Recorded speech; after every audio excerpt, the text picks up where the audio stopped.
ಒಂದ್ ಕಡೆ ಡಿ.ಕೆ. ಶಿವಕುಮಾರ್ ಅವರು ಈಗ್ಲೋ ಆಗ್ಲೋ ಹೈಕಮಾಂಡ್ ಕಡೆಯಿಂದ ಒಂದ್ ಸಂದೇಶ ಬರಬಹುದು.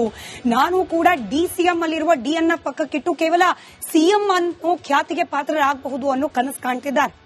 ಇತ್ತ ಸಿದ್ದರಾಮಯ್ಯನವರು, ಅವರ ಪುತ್ರ ಯತೀಂದ್ರ ಸಿದ್ದರಾಮಯ್ಯನವರು 5 ವರ್ಷ ಸಿಎಂ ಬದಲಾವಣೆ ಇಲ್ವೇ ಇಲ್ಲ ಅನ್ನೋ ಮಾತುಗಳನ್ನ ಪದೇ ಪದೇ ಹೇಳ್ತಿದ್ದಾರೆ. ನಾನೇ ಸಿಎಂ ಅಂತ ಹೇಳಿ ಇವತ್ತು ಕೂಡ ಸಿದ್ದರಾಮಯ್ಯನವರು ಆರ್ಭಟಿಸಿದ್ದಾರೆ. ಇದು ಆಕ್ಷನ್ಗೆ ರಿಯಾಕ್ಷನ್ ಅನ್ನೋ ರೀತಿಯಲ್ಲಿ ಬಂದ ಹೇಳಿಕೆ ಇರಬಹುದು. ವಿರೋಧ ಪಕ್ಷದವರು ಕೆಣಕಿದ್ರು, ಹಾಗಾಗಿ ಈ ಹೇಳಿಕೆಯನ್ನ ಸಿದ್ದರಾಮಯ್ಯನವರು ಕೊಟ್ಟಿರಬಹುದು. ಈಗ ನಾಳೆ ದಿನ ಹೈಕಮಾಂಡ್ ನಾಯಕರ ಮುಂದೆ ಹೋಗಿ ಡಿ.ಕೆ. ಶಿವಕುಮಾರ್ ಅವರು ಕಂಪ್ಲೇಂಟ್ ಇನ್ ಕೇಸ್ ಏನಾದ್ರೂ ಕೊಟ್ರೆ, ನೋಡಿ ಮಾತುಕತೆ ಒಪ್ಪಂದ ಎಲ್ಲ ಆಗಿದ್ರು ಕೂಡ ಸಿದ್ದರಾಮಯ್ಯನವರು ಆನ್ ದ ಫ್ಲೋರ್ ನಾನೇ ಸಿಎಂ ಅಂತ ಹೇಳ್ತಿದ್ದಾರೆ ಅಂತ ಹೇಳಿ, ಅದಕ್ಕೆ ಮುಖ್ಯಮಂತ್ರಿ ಆಗಿರುವ ಸಿದ್ದರಾಮಯ್ಯನವರ ಬಳಿಯಲ್ಲಿ ಒಂದು ಸಿದ್ಧ ಉತ್ತರ ಇದೆ. ನಾನು ಆಲ್ರೆಡಿ ಹೇಳಿದ್ದೆ, ಹೈಕಮಾಂಡ್ ಹೇಳೋವರೆಗೂ ನಾನು ಸಿಎಂ ಅಂತ ಹೇಳಿ. ಆದ್ರೆ ವಿರೋಧ ಪಕ್ಷದವರು ಕೆಣಕ್ತಾ ಇದ್ರು. ರಾಜ್ಯದ ಜನರಿಗೆ, ಮತದಾರರಿಗೆ, ಕಾಂಗ್ರೆಸ್ನ ಕಾರ್ಯಕರ್ತರಿಗೆ, ಸರ್ಕಾರಿ ಅಧಿಕಾರಿಗಳಿಗೆ ತಪ್ಪು ಸಂದೇಶ ಹೋಗೋದು ಬೇಡ, ಗೊಂದಲದಲ್ಲಿ ಅವ್ರು ಬೀಳೋದು ಬೇಡ ಅನ್ನೋ ಕಾರಣಕ್ಕೆ ನಾನು ಹಾಗೆ ಉತ್ತರ ಕೊಟ್ಟೆ ಅಂತ ಹೇಳಿ ಸಿದ್ದರಾಮಯ್ಯನವರು ಹೇಳಬಹುದೇನೋ. ಆದ್ರೆ ಇವತ್ತು ಸಿದ್ದರಾಮಯ್ಯನವರು ಕೊಟ್ಟಂತ ಹೇಳಿಕೆ ನೋ ಡೌಟ್ ಡಿ.ಕೆ. ಶಿವಕುಮಾರ್ ಅವರ ಟೀಮ್ಗೆ ಟಗರು ಸಿದ್ದರಾಮಯ್ಯನವರು ಡಿಚ್ಚಿ ಕೊಟ್ರ ಅನ್ನೋ ಅನುಮಾನಕ್ಕಂತೂ ಕಾರಣವಾಗ್ತಾ ಇದೆ.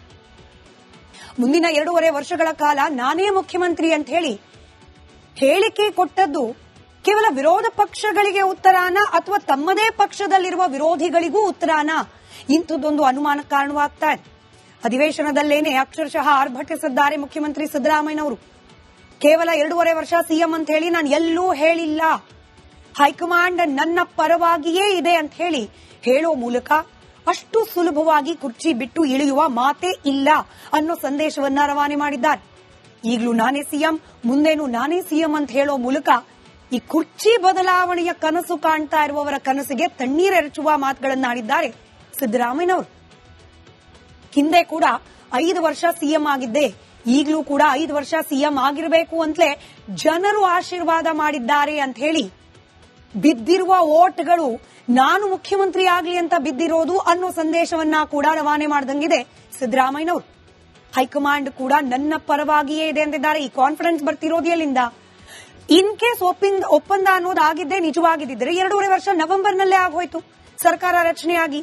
ಇಷ್ಟೊತ್ತಿಗೆ ಬದಲಾವಣೆ ಆಗ್ಬಿಡಬೇಕಾಗಿತ್ತು. ಹೈಕಮಾಂಡ್ ಸಿದ್ದರಾಮಯ್ಯನವರ ವಿಚಾರದಲ್ಲಿ ಅಳೆದು ತೂಗಿ ನಿರ್ಧಾರ ಕೈಗೊಳ್ಳುವ ಮನಸ್ಥಿತಿಯಲ್ಲಿ ಇದೆ ಅನ್ನೋದಕ್ಕೆ ಈ ಡಿಲೇ ಆಗ್ತಿರೋದು ಕೂಡ ಕಾರಣವಾಗ್ತಾ ಇದೆ, ಸಾಕ್ಷಿಯಾಗಿ ನಿಲ್ತಾ ಇದೆ. ಇದೇ ಕಾನ್ಫಿಡೆನ್ಸ್ ಕೊಡ್ತಾ ಇರೋದು ಬಹುಶಃ ಸಿದ್ದರಾಮಯ್ಯನವರಿಗೆ. ಹೈಕಮಾಂಡ್ ಕೂಡ ನನ್ನ ವಿಚಾರದಲ್ಲಿ ಸುಲಭಕ್ಕೆ ನಿರ್ಧಾರವನ್ನ ಕೈಗೊಳ್ಳೋ ರೀತಿಯಲ್ಲಿಲ್ಲ ಅನ್ನೋದನ್ನ ಸೂಕ್ಷ್ಮವಾಗಿ ಹೈಕಮಾಂಡ್ ನಾಯಕರು ಕೂಡ ನನ್ನ ಪರವಾಗೇ ಇದ್ದಾರೆ ಅನ್ನೋ ಅರ್ಥದ ಮಾತುಗಳನ್ನ ಆಡಿದ್ದಾರೆ ಅಂತ ಅನಿಸ್ತಾ ಇದೆ. ಯಾರೇನೇ ಹೇಳಿದ್ರು ಕೂಡ ಕುರ್ಚಿ ಬಿಡೋದಿಲ್ಲ ಸಿದ್ದರಾಮಯ್ಯನವರು ಅನ್ನೋ ಸಂದೇಶ ಅಂತೂ ಬಹಳ ಸ್ಪಷ್ಟವಾಗಿ ರವಾನೆ ಆಗ್ತಾ ಇದೆ.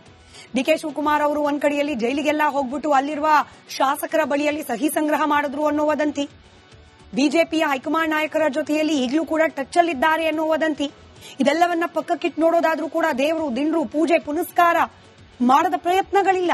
ಹಾಗಾದ್ರೆ ಎಲ್ಲಾ ಪ್ರಯತ್ನಗಳು ಕೂಡ ವಿಫಲ ಆಗ್ಬಿಡುತ್ತಾ ಸಿದ್ದರಾಮಯ್ಯನವರ ಈ ಅಚಲ ಹಠದ ಮುಂದೆ?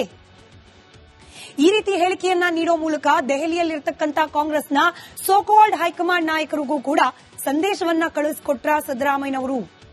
ಅಹಿಂದ ನಾಯಕನ ಮಾತಿಗೆ ಹಾಗಾದ್ರೆ ಕೈಪಡೆ ಒಪ್ಕೊಳ್ಳುತ್ತಾ? ದೆಹಲಿಯಲ್ಲಿನ ಚರ್ಚೆಗೂ ಮುನ್ನ ಇನ್ನೇನು ಅಧಿವೇಶನ ಮುಗಿದ ತಕ್ಷಣದಲ್ಲಿ ದೆಹಲಿ ಫ್ಲೈಟ್ ಅನ್ನ ಹತ್ತಲಿದ್ದಾರೆ ಸಿಎಂ ಹಾಗೆ ಡಿಸಿಎಂ ಅನ್ನೋ ಮಾತಿದೆ. ಅಲ್ಲಿಗೆ ಹೋಗೋಕ್ ಮುಂಚೆನೆ ಇಲ್ಲಿಂದಲೇ ಕ್ಲಿಯರ್ ಕಟ್ ಸಂದೇಶವನ್ನ ರವಾನೆ ಮಾಡಿದ್ರ ಸಿದ್ದರಾಮಯ್ಯನವರು. ಇದೇ ವಾರ ಇಬ್ಬರೂ ಕೂಡ ಸಿದ್ದರಾಮಯ್ಯ ಹಾಗೆ ಡಿ.ಕೆ. ಶಿವಕುಮಾರ್ ಇಬ್ಬರೂ ಕೂಡ ದೆಹಲಿಗೆ ಹೋಗೋ ನಿರೀಕ್ಷೆ ಇದೆ.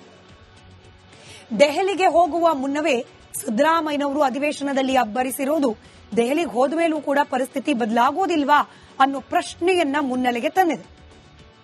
ಮತ್ತೊಂದು ಕಡೆಯಲ್ಲಿ ಸಿದ್ದರಾಮಯ್ಯನವರು ನಾನೇ 5 ವರ್ಷ ಸಿಎಂ, ನಾನೇ 5 ವರ್ಷ ಸಿಎಂ ಅಂತಿದ್ರೆ ಇತ್ತ ಸಿಎಂ ಆಗಬೇಕು ಅನ್ನೋ ಕನಸು ಕಂಡಿರುವ ಡಿ.ಕೆ. ಶಿವಕುಮಾರ್ ಅವರ ಪರಿಸ್ಥಿತಿ ಏನು? ಮುಂದಿನ ವರದಿಯಲ್ಲಿ ಅದನ್ನ ನಿಮ್ಮ ಮುಂದೆ ತೆರೆದಿಡುವ ಒಂದ್ ಕಡೆ ಡಿ.ಕೆ. ಶಿವಕುಮಾರ್ ಅವರು ಈಗ್ಲೋ ಆಗ್ಲೋ ಹೈಕಮಾಂಡ್ ಕಡೆಯಿಂದ ಒಂದ್ ಸಂದೇಶ ಬರಬಹುದು. ನಾನು ಕೂಡ ಡಿಸಿಎಂ ಅಲ್ಲಿರುವ ಡಿ ಅನ್ನ ಪಕ್ಕಕ್ಕಿಟ್ಟು ಕೇವಲ ಸಿಎಂ ಅನ್ನೋ ಖ್ಯಾತಿಗೆ ಪಾತ್ರರಾಗಬಹುದು ಅನ್ನೋ ಕನಸು ಕಾಣ್ತಿದ್ದಾರೆ.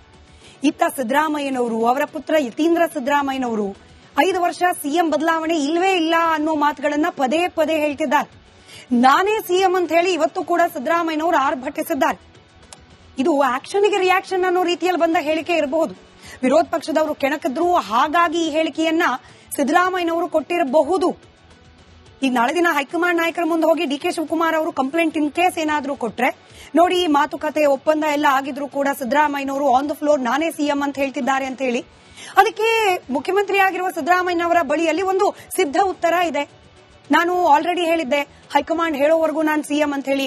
ಆದ್ರೆ ವಿರೋಧ ಪಕ್ಷದವರು ಕೆಣಕ್ತಾ ಇದ್ರು, ರಾಜ್ಯದ ಜನರಿಗೆ, ಮತದಾರರಿಗೆ, ಕಾಂಗ್ರೆಸ್ನ ಕಾರ್ಯಕರ್ತರಿಗೆ, ಸರ್ಕಾರಿ ಅಧಿಕಾರಿಗಳಿಗೆ ತಪ್ಪು ಸಂದೇಶ ಹೋಗೋದು ಬೇಡ, ಗೊಂದಲದಲ್ಲಿ ಅವ್ರು ಬೀಳೋದು ಬೇಡ ಅನ್ನೋ ಕಾರಣಕ್ಕೆ ನಾನು ಹಾಗೆ ಉತ್ತರ ಕೊಟ್ಟೆ ಅಂತ ಹೇಳಿ ಸಿದ್ದರಾಮಯ್ಯನವರು ಹೇಳಬಹುದೇನೋ.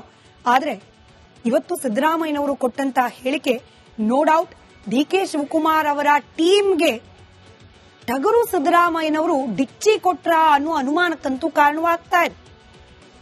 ಮುಂದಿನ 2.5 ವರ್ಷಗಳ ಕಾಲ ನಾನೇ ಮುಖ್ಯಮಂತ್ರಿ ಅಂತ ಹೇಳಿ ಹೇಳಿಕೆ ಕೊಟ್ಟದ್ದು ಕೇವಲ ವಿರೋಧ ಪಕ್ಷಗಳಿಗೆ ಉತ್ತರಾನ ಅಥವಾ ತಮ್ಮದೇ ಪಕ್ಷದಲ್ಲಿರುವ ವಿರೋಧಿಗಳಿಗೂ ಉತ್ತರಾನ?